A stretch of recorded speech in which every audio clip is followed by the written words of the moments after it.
Bueno, buenos días. Vamos a dar comienzo al Ateneo de Salud Mental. La temática es la urgencia en salud mental. Bueno, primero me presento a mi equipo. Somos residentes de la RISAM de segundo año, que estamos rotando por el FUNES. Mi nombre es Valentina Damonte, soy trabajadora social, y mis compañeros Brenda Molinari y Lucas Lorenzo, psicóloga y médico. Bueno, para comenzar, queríamos empezar, nos hacemos esta pregunta como equipo: ¿por qué hablar de salud mental en el Hospital General? Entonces nos parecía que estaba interesante compartir un video que hizo el Observatorio de Derechos Humanos, que es de una serie audiovisual, Entre Muros y Puentes, el capítulo 2, que habla justamente de la salud mental y los hospitales.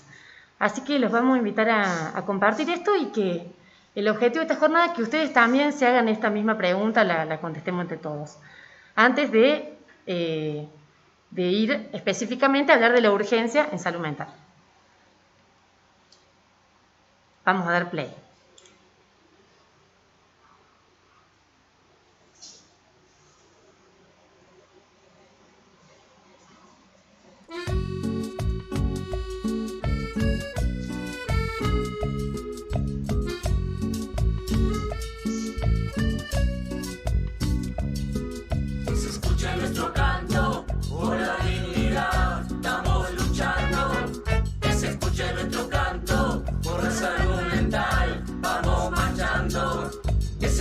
Nuestro canto por la salud mental, que se escuche nuestro canto con dignidad luchar. Nos miran peligrosos, incapaces, agresivos, delincuentes, demente. Nos encierran en pastillas, anestesia nuestros sueños y salida. Nos denigran, mírame a los ojos y déjame que te diga lo que pienso de mi vida. El sistema de salud mental tradicionalmente ha estado muy centrado en los grandes hospitales monovalentes de la provincia. Cuando hablamos de hospital monovalente, estamos hablando de un hospital que solo atiende un tipo de enfermedad. En el caso de las enfermedades psiquiátricas, mal llamadas enfermedades psiquiátricas, pues nosotros estamos hablando de padecimiento mental, el hospital monovalente es solo para atención de casos psiquiátricos. Bueno, la atención de la salud mental tenía este perfil, digamos, ¿no? La de aislar al paciente, encerrarlo, pensando en internaciones de largo plazo, sobre todo pensando en el tema de la irreversibilidad de la salud mental o de los problemas de salud mental. Entonces la atención ha estado siempre centrada en esa lógica, ¿no? La lógica del encierro, la lógica del aislamiento, una lógica de la seguridad, digamos, ¿no? Que el paciente no puede escaparse de estos lugares. Después del proceso de la primera internación, cuando ya salí del volumen alto de medicación que se me estaba dando, logré ver realmente lo que es estar internado, que es otro mundo aparte, como decir, con la cárcel es un mundo aparte. No es necesario la atención de salud mental en estos hospitales monovalentes, porque terminan siendo hospitales donde se estigmatizan las personas. ¿Cómo son los días de todo? Comida, pastilla, comida, pastilla, comida, pastilla, ver tele. O sea, no simplemente estar en el patio del internado tomando mate y fumando. No hay otra cosa. Y las lógicas manicomiales vulneran los derechos de las personas. Allí las personas son tratadas como objetos y no como sujetos, y no pueden desarrollarse, no tienen derecho al trabajo, derecho a la educación, derecho a la libre elección, no reciben los tratamientos según sus necesidades, sino de una manera homogénea y para todos iguales. Y el tema de la celda de contención era una amenaza. llegas por un tratamiento, por una ayuda, no para estar encerrado y que te priven de tu libertad.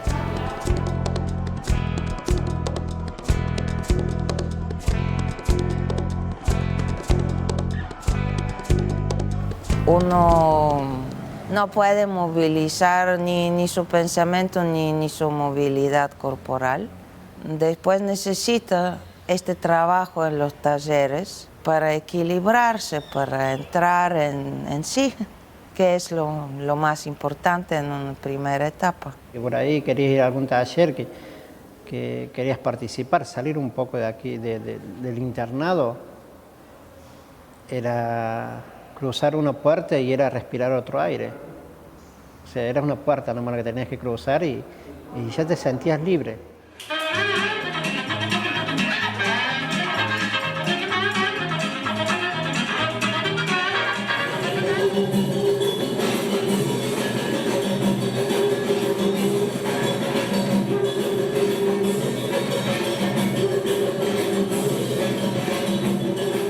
A veces pasa que los usuarios de los talleres o también los mismos internos sufren de una enfermedad general y ahí, bueno, la imposibilidad de estar atendido acá.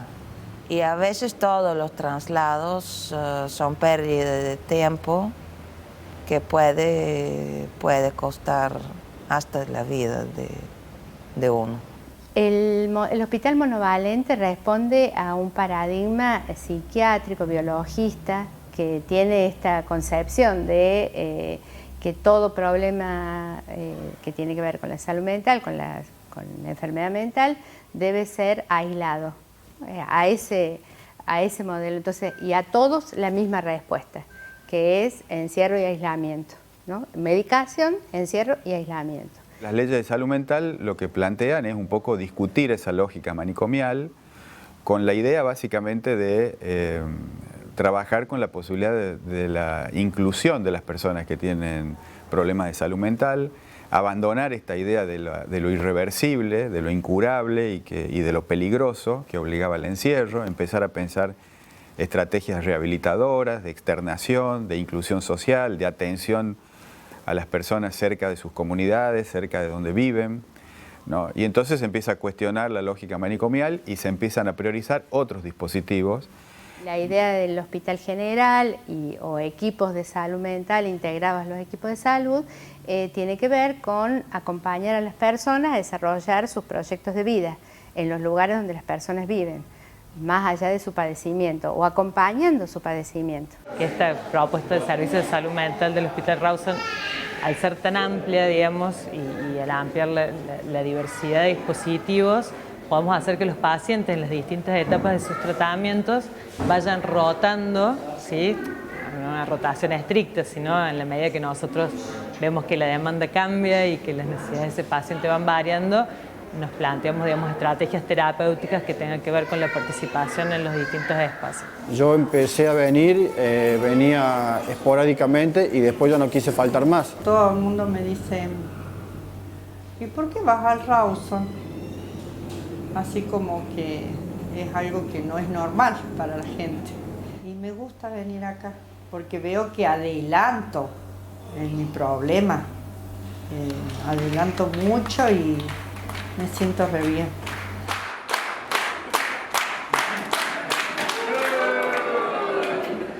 Queremos decirles que el secreto para la felicidad es otro que la salud. Es lo que estamos buscando todos acá.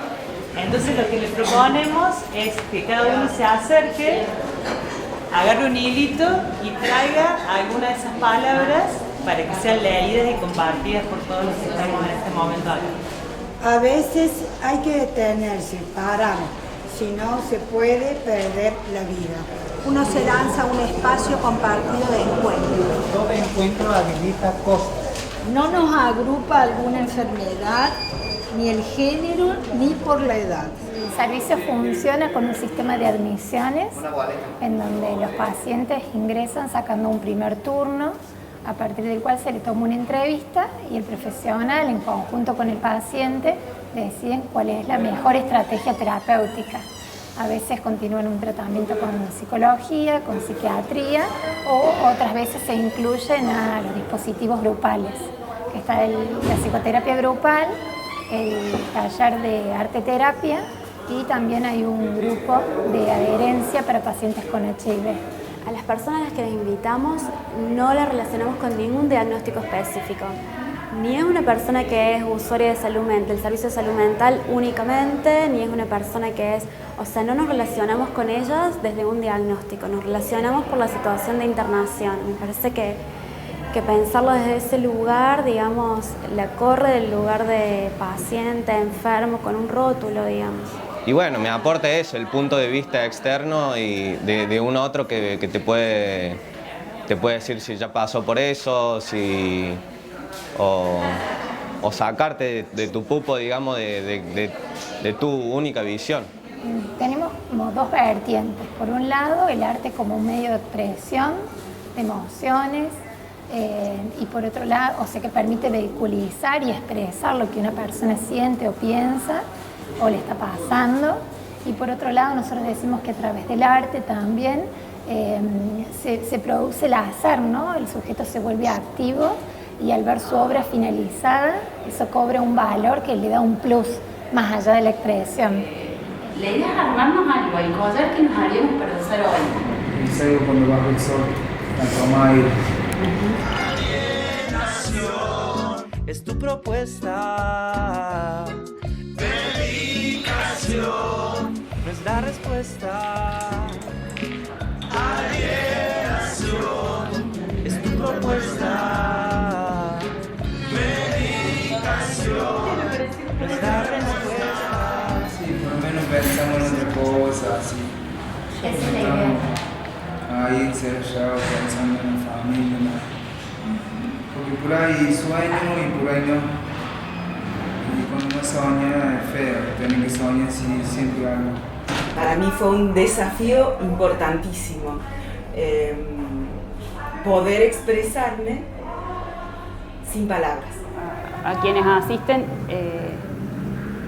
lo que ellos y ellas dicen es qué bueno que salimos un rato, y más acá, ¿no? Que se ve el parque, que se ve algo de la afuera y que no siempre desde la sala de internación se puede ver, se puede escuchar, se puede oler, no sé. Encuentran en el taller un espacio en donde socializar con pares que a veces les pasa lo mismo, otras veces no, pero que compartiendo se empiezan a generar vínculos que también creemos que son fortalecedores. Salud mental está en los derechos. Salud mental es tener techo, trabajo, comida, educación y mucho amor. La desmanicomialización. Bueno, entiendo que es dejar de encerrar a las personas por una enfermedad y empezar a tratar las patologías en hospitales públicos normales. Yo lo veo que es muy positivo porque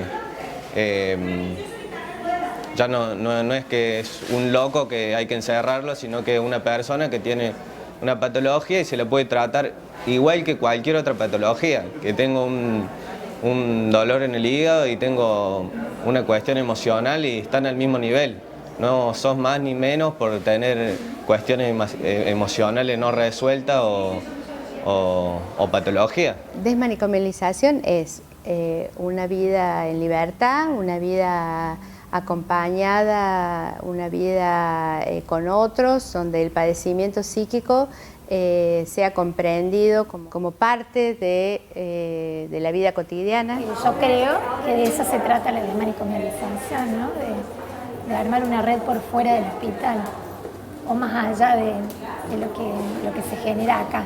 Lo normal no es la ausencia de malestar, sino es poder afrontar la vida cotidiana con ese malestar y también con muchos momentos de bienestar y con un equipo de salud y salud mental, si es necesario, que acompañe y por el cual puedan transitar su vida y seguir desarrollándose en un proyecto concreto. No es que tenemos que estar encerrados porque estamos mal. Hay días que estamos mal, hay días que no. Entonces, si los quedamos, no vamos a adelantar mucho. Está muy bueno esto de deambular por el hospital, pero irse a su casa. Llega la hora y nos saludamos todos muy bien y nos vamos a casa. Chochos, felices. Y no decir es un hospital, parece una familia.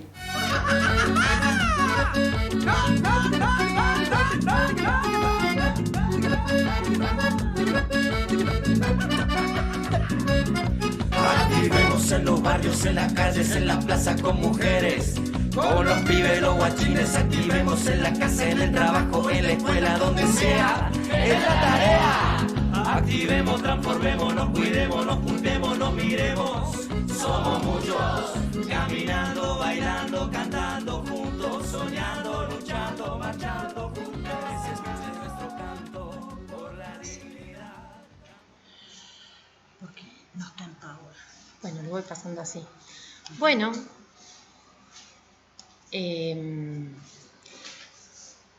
vamos a ir pasando el PowerPoint. Así, bien, perfecto. Bueno, el video un poco nos parecía que estaba interesante para pensar esta relación entre el campo de la salud mental y el campo de los derechos.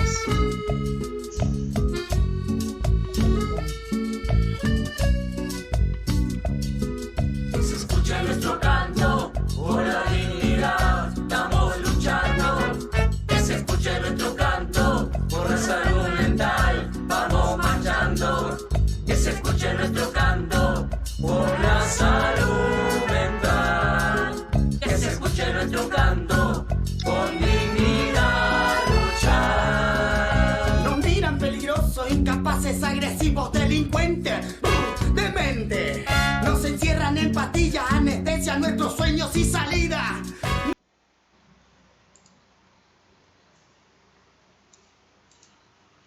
Ahí estamos entonces. Bueno, nos parece importante recuperar del video algunas cuestiones que decían, por ejemplo, esto de la lógica manicomial como una lógica que vulnera los derechos porque pone al sujeto como objeto, y justamente las leyes lo que buscan, la ley nacional, provincial de salud mental, es la inclusión de las personas con problemática de salud mental, o sea, abandonar esa idea de una enfermedad incurable, de la peligrosidad.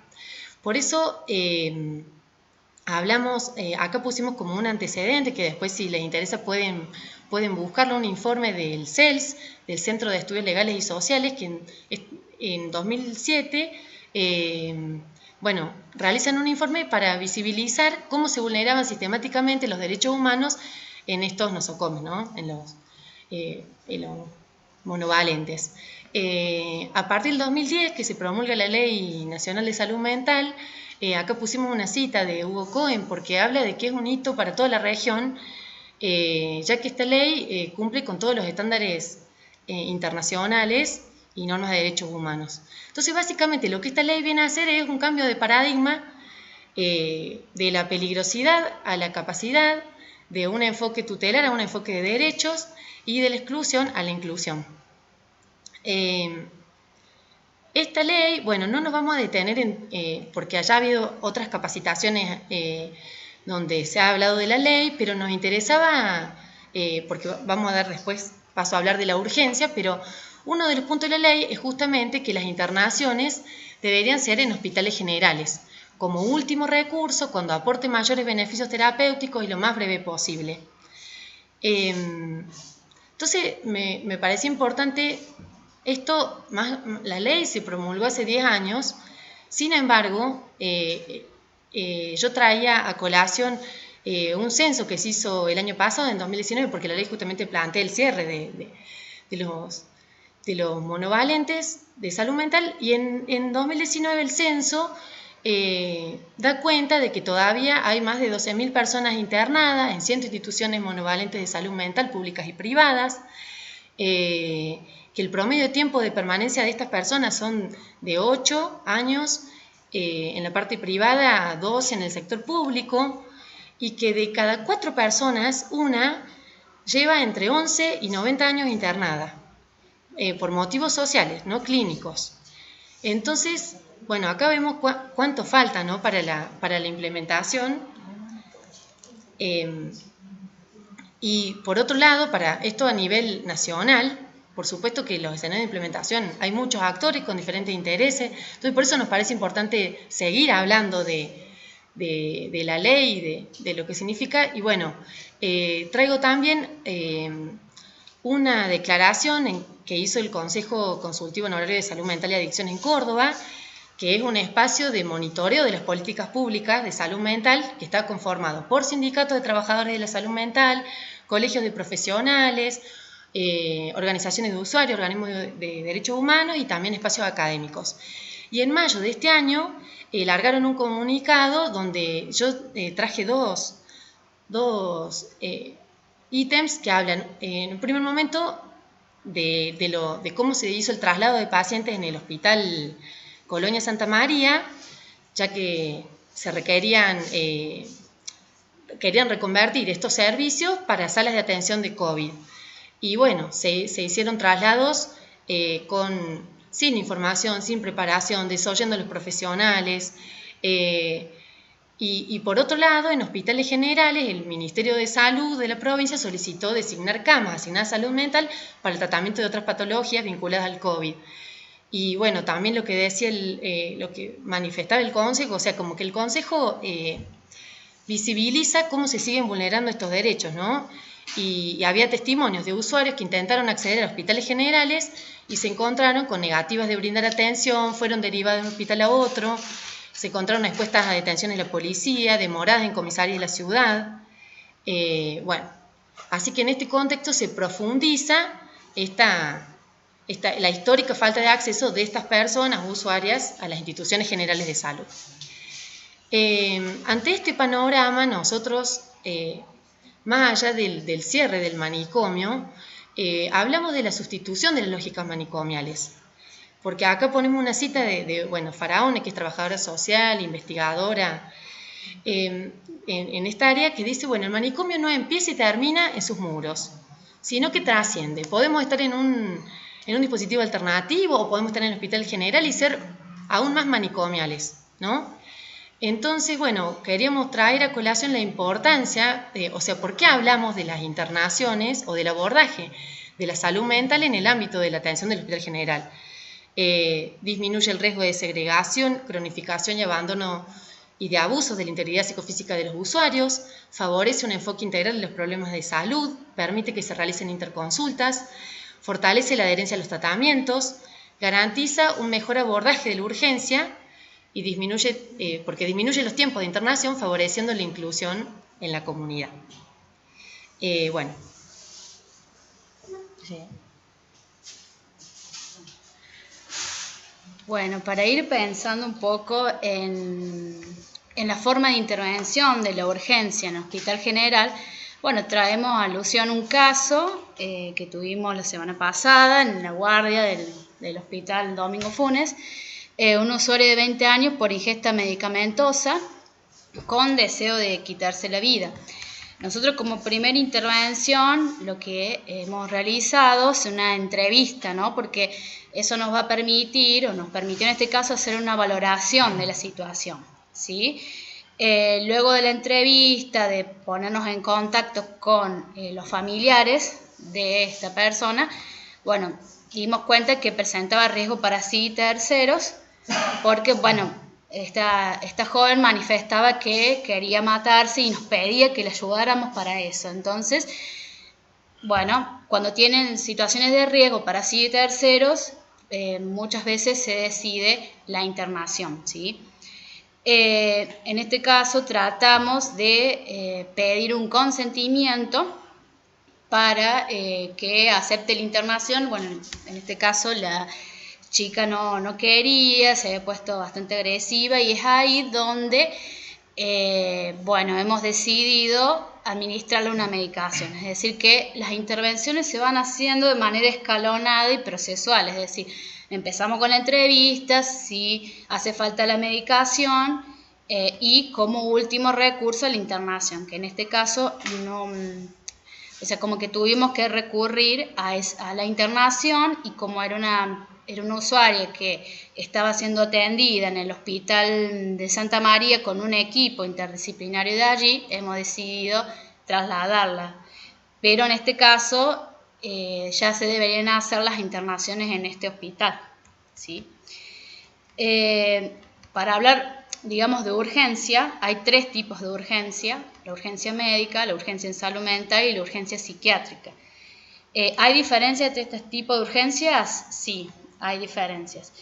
La urgencia médica, digamos, lo voy a definir desde estos 2 autores, Camali y Ferioli, donde, bueno, Camali postula que la urgencia médica es como la aparición abrupta de la alteración del cuerpo biológico, y que hay que volver a la normalidad. Y existen 2 vectores de la urgencia médica, que es el cuerpo biológico y lo temporal, la rapidez. Por eso puse esas 2 imágenes.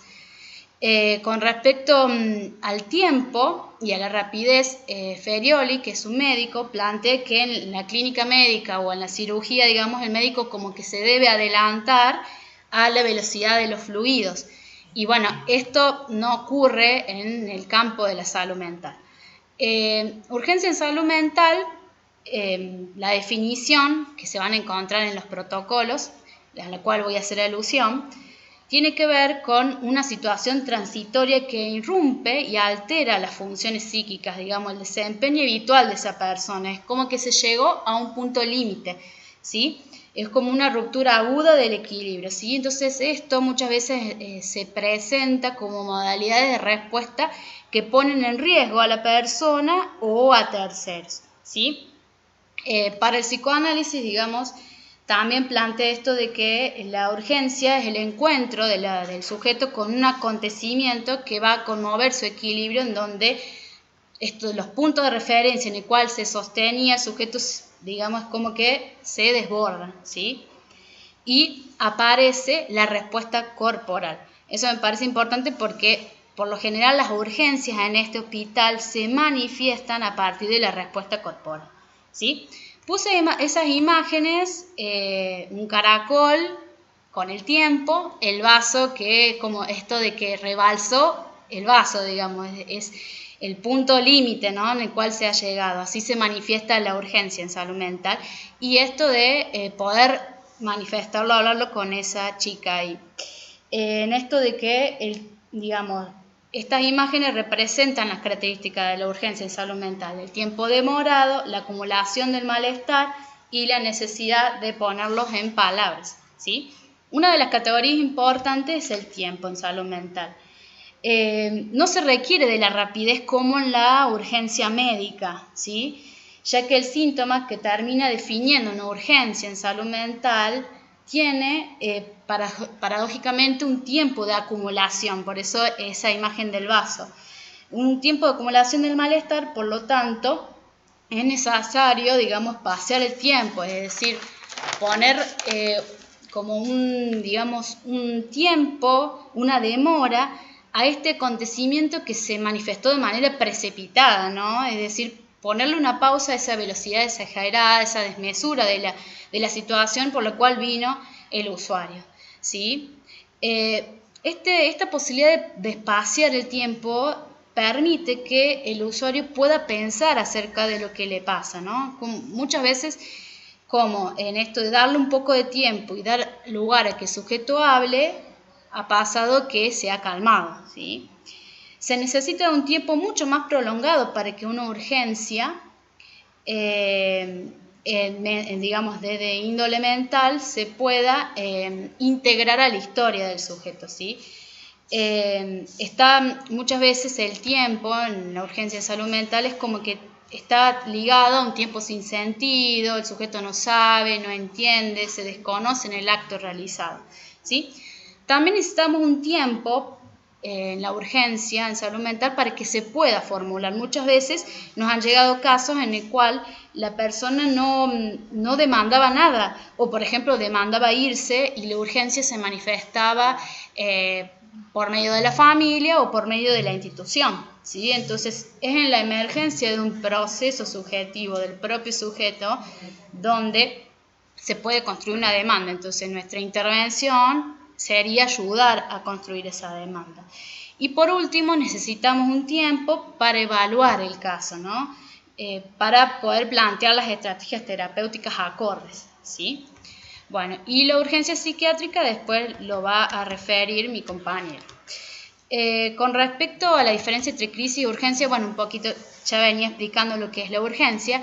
La crisis es una afectación emocional, digamos, un estado de tensión en donde se da como respuesta a un acontecimiento crítico, por ejemplo, la muerte de un familiar, rupturas afectivas, ¿sí? Pero no se ha llegado a un límite como la urgencia en salud mental, donde ya la persona pierde determinadas funciones en ese momento y se puede conducir a respuestas que ponen en riesgo su vida, ¿sí? Entonces la intervención va a ser distinta, porque en la crisis vamos a intervenir de manera más comunitaria, con un tratamiento ambulatorio. En cambio, en la intervención en urgencias, por lo general se hace en los hospitales o en los domicilios, donde un equipo interdisciplinario debe acudir al domicilio o en la vía pública para hacer una valoración y ver cuál es la estrategia terapéutica más acorde, ¿sí? Bueno, ahora vamos a hacer alusión a la intervención en urgencia de salud mental, siguiendo los protocolos a nivel nacional y provincial. ¿Sí? Por lo general, lo que hacemos en una primera instancia son las consideraciones iniciales de cuidado, es decir, por ejemplo, no dejar a la persona sola, garantizar un acompañamiento cuando viene al hospital, sobre todo en los casos de intentos de suicidio, ¿sí? No dejar elementos al alcance, disponer de un ambiente de privacidad, localizar a los referentes, que en este caso nosotros hemos llamado a los referentes de esta persona, a la familia, también a una vecina que le había traído, tuvimos en contacto con ella, ¿sí? Esas son las cuestiones. Después lo que hacemos es una evaluación de la persona y situación, que es, como decía, lleva tiempo hacer esa evaluación, que se evalúa el aspecto general y presentación de la persona, el examen físico, el estado psíquico, los desencadenantes, los antecedentes previos, ¿sí? Y luego las estrategias terapéuticas que, como había dicho anteriormente, se hacen de manera escalonada, ¿sí? Y depende del caso. En primera instancia se trata de hacer un abordaje psicosocial y psicoterapéutico. Bueno, vamos a ver, cuando haga alusión mi compañero, que no en todos los casos podemos hacer un abordaje psicosocial en un primer momento, pero por lo general se intenta, ¿sí? En un segundo momento el abordaje psicofarmacológico, en un tercer momento la sujeción mecánica y por cuarto momento, como medida excepcional, la internación. Sobre el abordaje psicosocial y psicoterapéutico lo puedo resumir en 4 puntos importantes. Esto de ofrecer un espacio de escucha en donde se posibilite que la persona pueda enunciar la valoración de sus vivencias, que favorece, el poder hablar ya favorece un proceso de cese de dichos síntomas, y propicia el despliegue de una intervención. Tratar de no sobreestimar ni emitir juicios de valor respecto al padecimiento de la persona. En esos momentos también es ideal, evitar las confrontaciones acerca del relato que manifiesta. Tratar de mantener un trato respetuoso y receptivo posibilita que la persona pueda expresarse y favorecer la calma. Para esto hay que invitar a que el sujeto hable, ¿no? Disponer de tiempo y lugar para eso. Entonces eso ya genera un efecto de alivio y además puede producirse un deslizamiento de la causa orgánica a la emocional, ya que muchas veces sabemos que no hay un correlato biológico, pero se manifiesta a partir de lo corporal, la urgencia, muchas veces en salud mental. También para poder poner la palabra que no medió en las patologías de acto, es decir, en los intentos de suicidio no medió la palabra, sino que se fue directamente al acto. ¿Sí? Esto que muchas veces es visto por el paciente como algo ajeno, el poder hablarlo sitúa como algo que tiene que ver con la persona, con su historia y sus actos, e ir comenzando a armar un relato. Y desde la psicología, en vez de eliminar rápidamente los síntomas, a veces trabajamos con los síntomas, ¿sí? Bueno, todo va a depender del caso, ¿no? Pero esto va a permitir que el sujeto se pueda apropiar de su sufrimiento. Otro de los puntos es desplegar estrategias de cuidado que requiere, en este caso, de un trabajo interdisciplinario, de buena disposición del equipo, de respetar los tiempos y silencios de la persona, establecer vínculos de confianza, rescatar los aspectos sanos de la persona, ¿sí? Y consensuar soluciones a partir de las propuestas que salen del propio sujeto, pero también de lo que puede brindar la institución. El otro punto, intervenir en el contexto de la persona y sobre los factores desencadenantes, es decir, se trabaja con el contexto, comunidad, familia, las acciones intersectoriales las acciones intersectoriales implican otros organismos, por ejemplo, educación, vivienda. Acá importante es proporcionar herramientas para que pueda identificar los desencadenantes el sujeto, ¿no?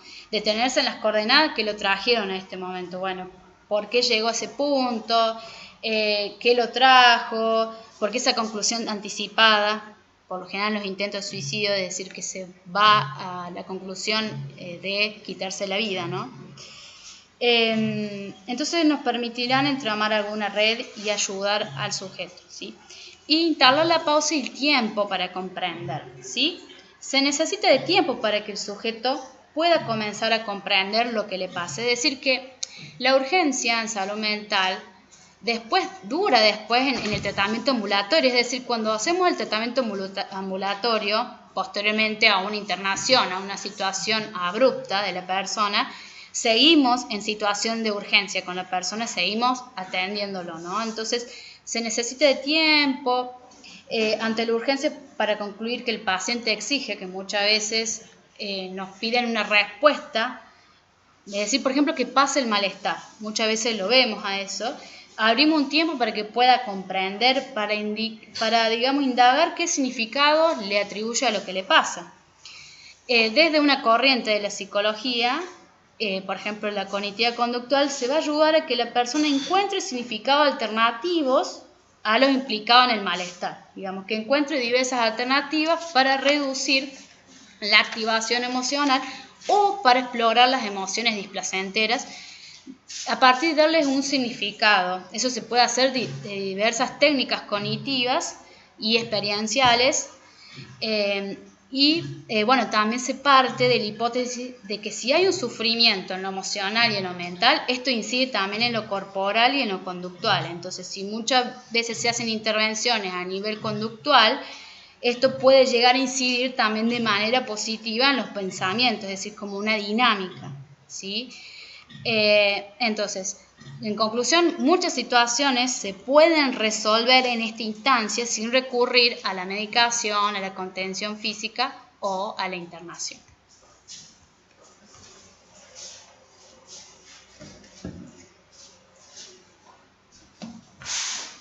¿Qué tal? Buen día.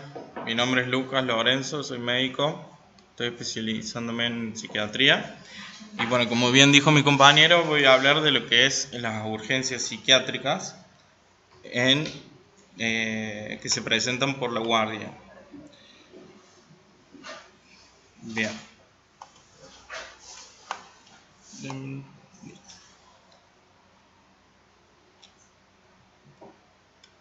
Acá estoy, no encuentro.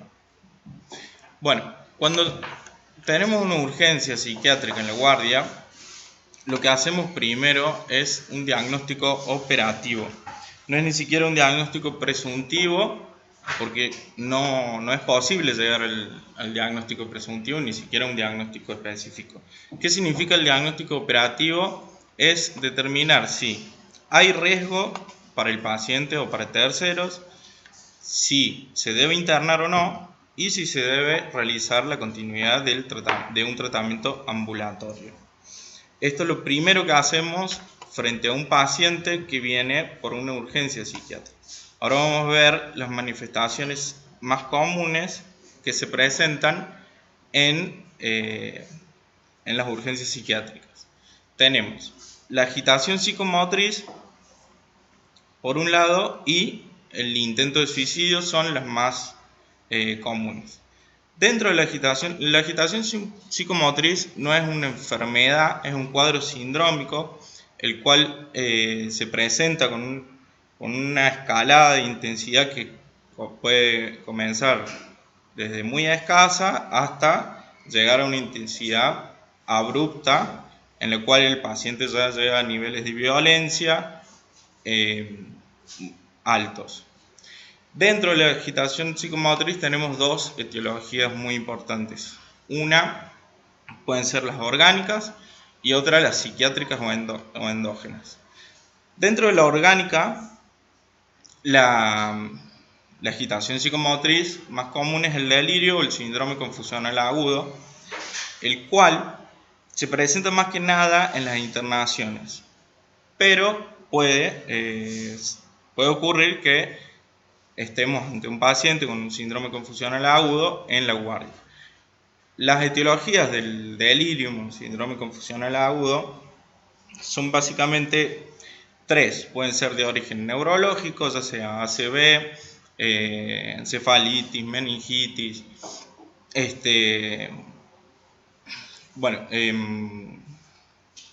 enfermedades degenerativas, demencias, tumor cerebral.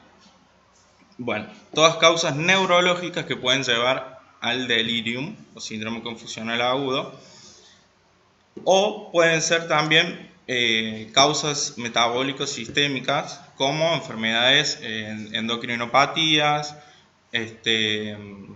diabetes, hipoglucemia, hipoxia. Bueno, ahora que estamos justo en contexto de pandemia, una de las principales causas del delirium, del síndrome confusional, es la neumonía. Y muchas veces no lo detectamos porque la neumonía produce una hipoxia y en ciertos pacientes están predispuestos a desarrollar este síndrome.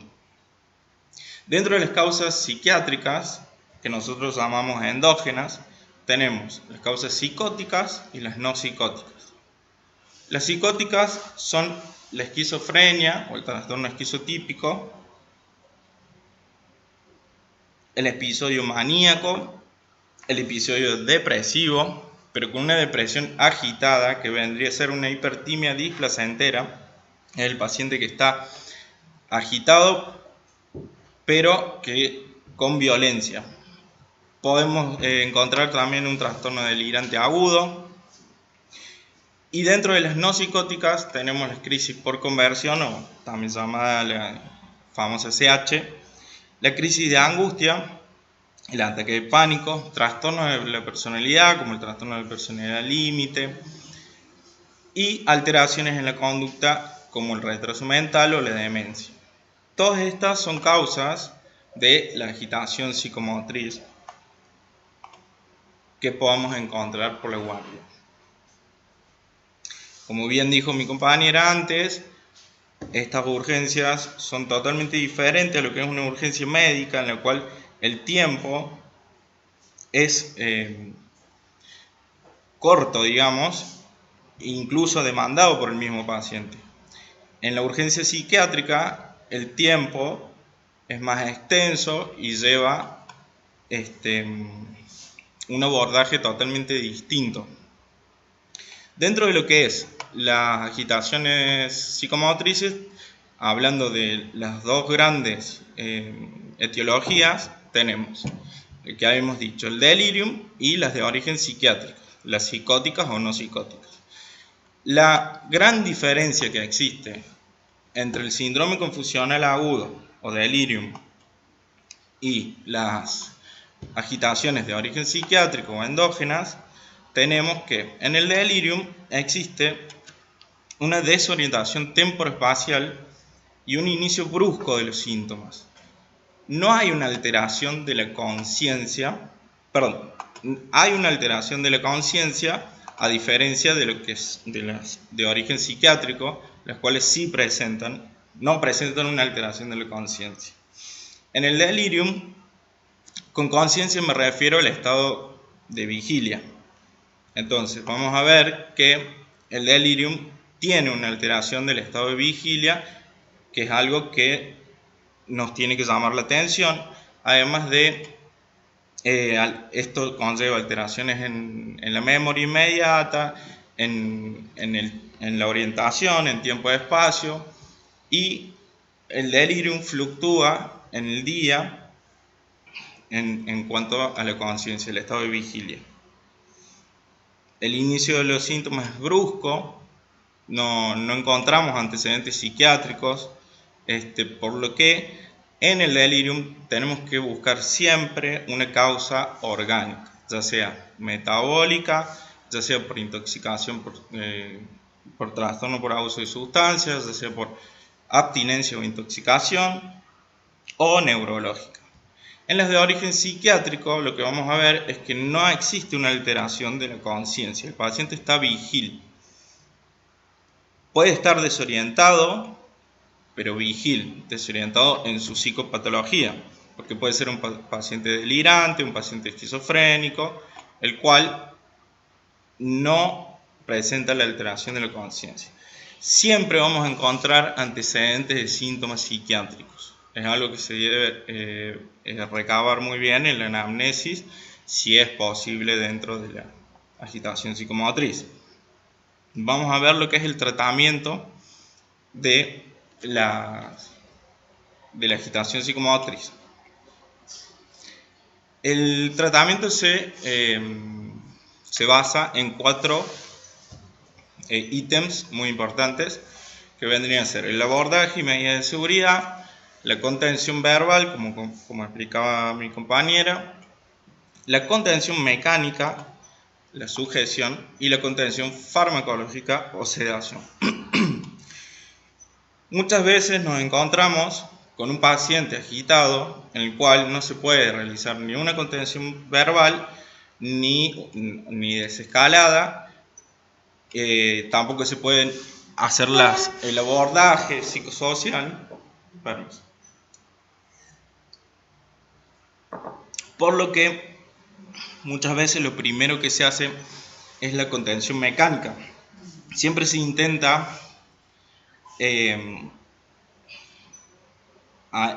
realizar un esquema farmacológico bioral, pero muchas veces no es posible. La contención mecánica es importante tener un equipo entrenado para realizar esta contención y sabiendo que estamos restringiendo la libertad de la persona, pero es por el bien del paciente, siempre priorizando la vida y el beneficio del paciente. Para la contención mecánica se recomienda 5 personas especializadas, las cuales cada uno agarra unos miembros y una que lidere. Entonces, bueno, eso ya lo vamos a ver, no sé si tenemos mucho tiempo, me parece que no, pero es una de las primeras medidas que se toman. Después pasamos a la contención farmacológica.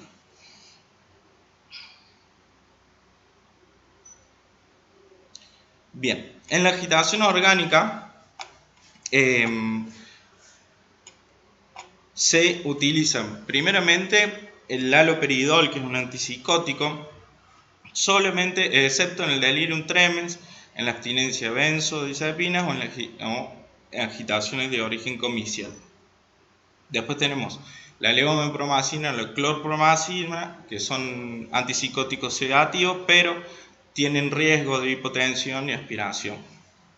Siempre el haloperidol es la medicación más segura frente a un paciente urgente, en el cual no pudimos controlar signos vitales, no conocemos los antecedentes clínicos, por lo que el haloperidol nos da esa seguridad, ya que no produce alteraciones a nivel cardiovascular.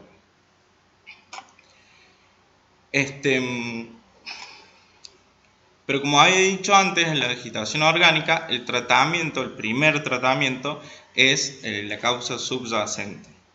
Si vemos que un paciente está descompensado, el pH está en una acidosis o una alcalosis, si está con una uremia alta, debemos ver siempre, tener en cuenta siempre estos signos, los cuales nos van a orientar hacia una causa orgánica y no psiquiátrica. Se deben evitar las benzodiazepinas en la mayoría de los casos porque confunden al paciente. Solamente se usan las benzo en el delirium tremens, que es por abstinencia al alcohol, la abstinencia a benzodiazepinas o abstinencia a opiáceos. También en cuadros de origen comicial y en algunas intoxicaciones por sustancias. La benzodiazepina de elección es el lorazepam, ya que no tiene una vida ni larga ni ultracorta. Ahora vamos a ver lo que es la agitación psiquiátrica no psicótica.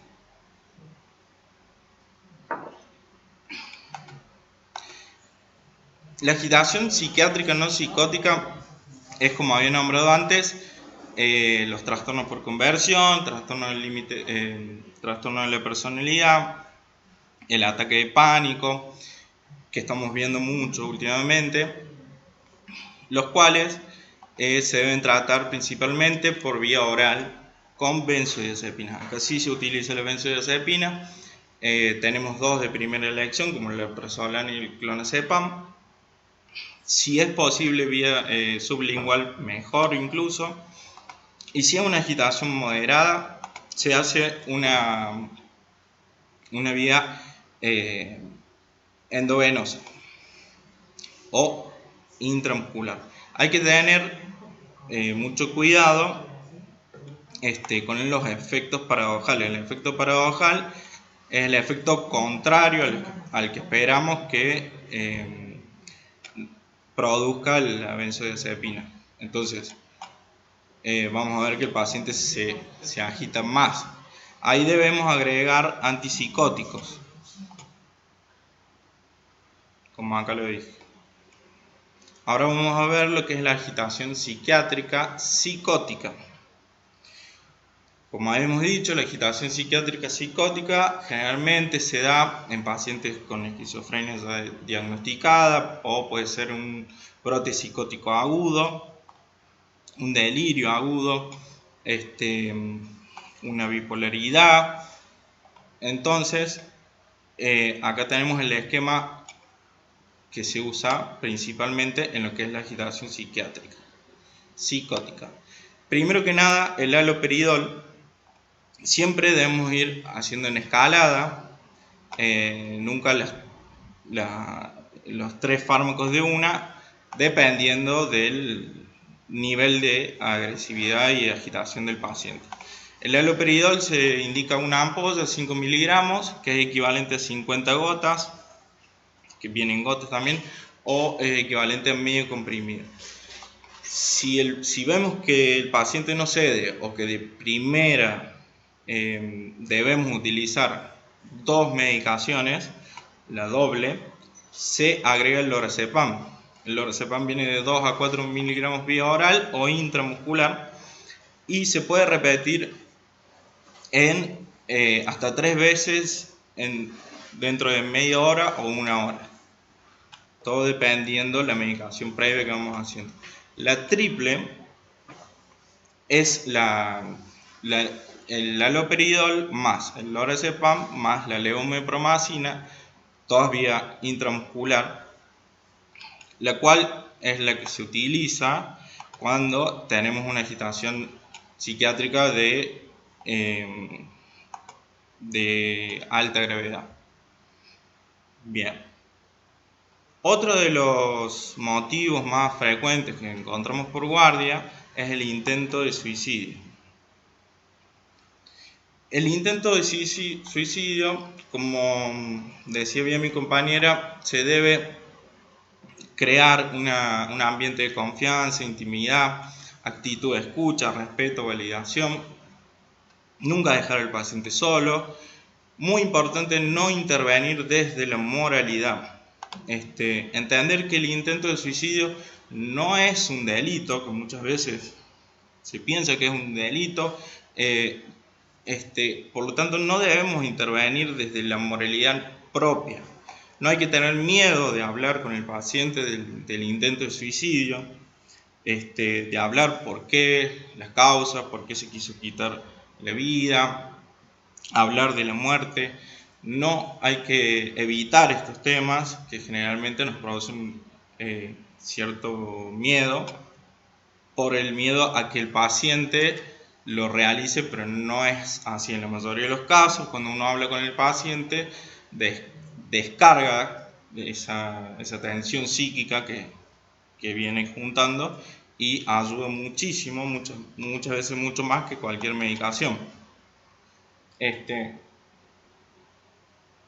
Debemos identificar el referente vincular del paciente que ha tenido el intento de suicidio, y en caso de no haberlo, se convoca a una autoridad de protección de derechos. El caso que mencionaba mi compañera anteriormente se dio con agitación, un intento de suicidio en la cual, cuando la paciente se despertó, inició una agitación psicomotriz. Por lo que estas urgencias pueden darse de forma comórbidas. Ahora bien, cuando tenemos un intento de suicidio, casi el 99% de los casos se internan. Hay que ver previo qué es lo que evaluamos para la internación del paciente suicida: la letalidad del método, si tiene contención familiar, social, la edad, si es hombre o mujer. Generalmente los hombres realizan el acto y se quitan la vida. La mujer muchas veces tiene más intentos de suicidio, pero no llegan a consumar el acto. Se debe hacer la contención verbal, la contención farmacológica y la contención física. Hay que entender que en la contención física, estamos avalados por la ley y se debe realizar una contención física frente a un paciente que nos manifiesta la idea de quitarse la vida. Si no podemos como equipo de salud, se puede pedir ayuda al personal de seguridad o policial, el cual debe colaborar con nosotros siguiendo las órdenes del equipo de salud. Se debe realizar la contención física, de lo contrario es abandono de persona. Bueno, como conclusión, la internación por salud mental se realiza primero y principalmente cuando hay riesgo cierto o inminente para el paciente o para terceros. Si no, se hace una permanencia en la guardia para observación en cama fría, se hace el seguimiento por guardia o se hace la derivación para tratamiento ambulatorio por salud mental. Como hemos dicho antes, esto es el diagnóstico operativo que hacemos en la urgencia, lo cual decíamos que es evaluar el riesgo parecido por terceros, si debe internarse o no, o si debe continuar tratamiento ambulatorio. Bueno, eso sería urgencia psiquiátrica. Muy bien. Cierra acá.